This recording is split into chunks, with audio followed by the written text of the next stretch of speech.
안녕하십니까. 법무부인 정리의 강동원 변호사입니다.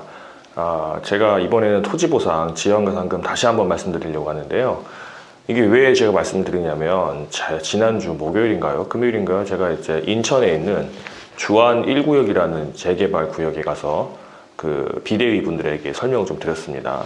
비대위 분들은 비상대책위원회 약자죠.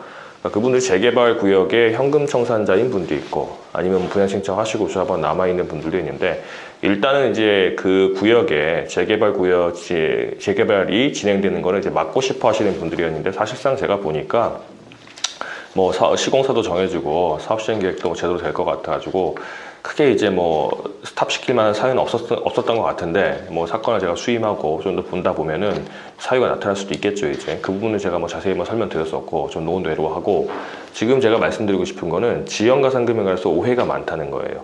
요즘 보면은 비대위 분들이 이제 공부를 많이 하셔가지고 책도 사서 보시고 이제 인터넷도 보시고 변호사한테 이제 상담도 받으시고 해가지고 많이 아시는데, 일부 브로커들 아니면 일부 또 양심 없는 변호사들이 이제 잘못된 정보를 알려주는 경우가 많아서 제가 다시 한번 말씀드리는 겁니다.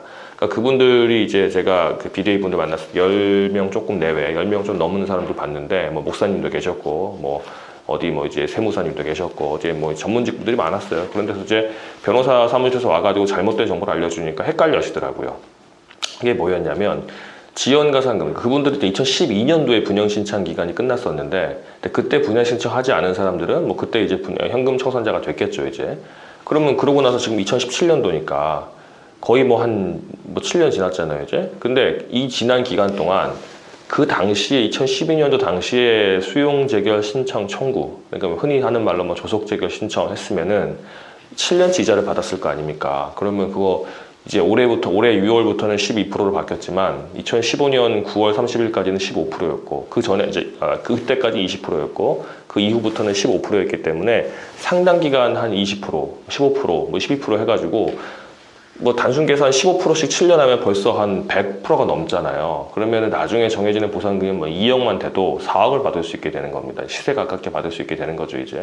그렇게 되는데, 그거를 받을 수 있는 거 아니냐 저한테 물어보시더라고요. 근데 그거는 되는 건 된다, 안 되는 건 안 된다 말씀드려야 되니까 그건 안 된다고 말씀드렸어요. 왜냐하면 그 당시에 수용재결 신청 청구를 했었어야지만 조합에서 그걸 받고 나서 수용재결 신청 안 할 때 그 안 하는 기간에 대해서 이자가 붙는 건데, 이제 일부 법무법인 이제 사무실에서 나온 직원들이나 사무장들이나 심지어 변호사들까지도 그거 다 받아준다 이렇게 말을 했다는 겁니다. 그러면서 우리 착수금 같은 거 다 필요 없고 나중에 이제 그 돈 올라가면 거기에 몇 프로만 주세요 이렇게 얘기를 한다는 겁니다. 제가 이 건 관련해 가지고 몇 번 말씀드렸던 것 같은데 그렇게 하는 사람들 많아요. 그러니까 본인들 이제 의뢰인들 입장에서는 당장 내가 주머니 돈 나가는 것도 없고 또 올라가는 금액에 대해서 몇 프로 주는 거니까 괜찮지 이렇게 하고 하는데, 그렇게 거짓말해가지고 수임해가지고 그 이미 받을 수 없게 된 거를 다 이제 받을 수 있는 것처럼 한 다음에 나중에 금액이 나왔을 때 조금밖에 안 올라가면 그거 토지수용위원회나 중앙토지수용위원회 이런 데서 대충 해가지고 한 거예요.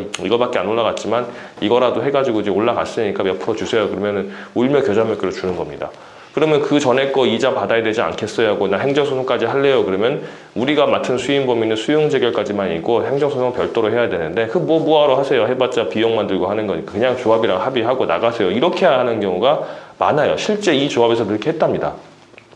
그러니까 이 의뢰인들이 이제 변호사들한테 아주 의구심도 많고 의심을 많이 하는 거예요. 그래서 저한테도 나중에 사건 만약에 진행하다가 나 다 끝날 때쯤 되면 조합하고 합의하면 어떻게 할 거예요?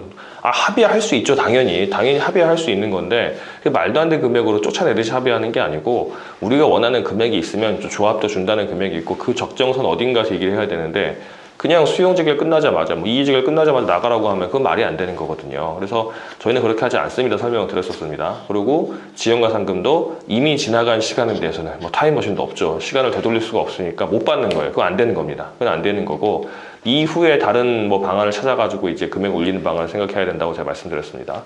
그러니까 제가 지금 말씀드린 건 토지보상, 이제 건물보상, 주로 재개발 이제 있죠. 아니면 재개발 아니라도 이제 공용 수용적인 수용하는 도로, 국가가 도로를 수용하고 도로 만들려고 땅을 수용하거나 아니면 일반 이제 개인 사업자가 아니면 이제 일반 사업자가 이제 땅을 수용해서 아파트를 지으려고 한다. 그럴 때 이제 동토법, 토지보상법이 적용될 때 그 지역 조속재결 신청하는 수용재결 신청 청구하는 거는 미리 하지 않으면 나중에는 못 하는 거다.